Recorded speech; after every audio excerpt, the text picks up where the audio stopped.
President Bola Tinubu has directed that no ransom should be paid to kidnappers, no matter the amount of pressure.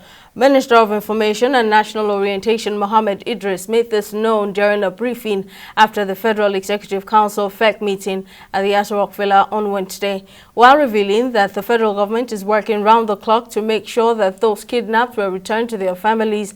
The minister added it is reviewing the offer of foreign assistance in the battle against kidnapping and other high-profile crimes in the country. Correspondent Tamilore Akinkwoliye has more in this report. The recent kidnapping of over 280 students and teachers of Government Secondary School and Leah Primary School, Kuriga, Kaduna, was the major talking point at the Federal Executive Council FEC meeting. While the deliberations lasted, President Bola Tinubu gave a stern warning to the security personnel in the country to go after the kidnappers and rescue the abductees without payment of any dime. Answering questions from journalists at the State House Abuja, Minister of Information and National Orientation Mohammed Idris acknowledged the recent upsurge in the attacks, adding that the government was keeping a close eye on the situation while the security agencies were taking necessary measures to stop the attackers in their tracks. To ensure that our kids that have been abducted by these criminal gangs are brought back to their homes safely. And Mr. President has also reiterated his zero tolerance for the payment of ransom. That was also mentioned by Mr. President in Council today. So the security agencies are working around the clock. These children and people that have been abducted by criminal elements will be brought back to safety pretty soon. The security agencies are working hard in that direction.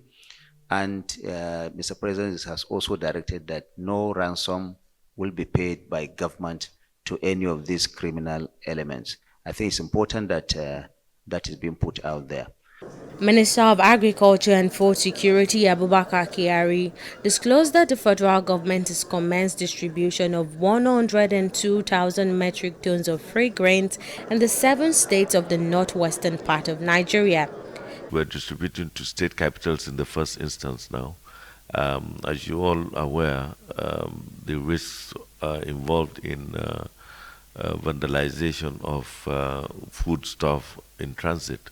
So we're working assiduously with the Office of the National Security Advisor and the DSS and the police. And as I can assure you, we have started distributing, especially in the northwest, with northwestern states. We're distributing out of 7 points.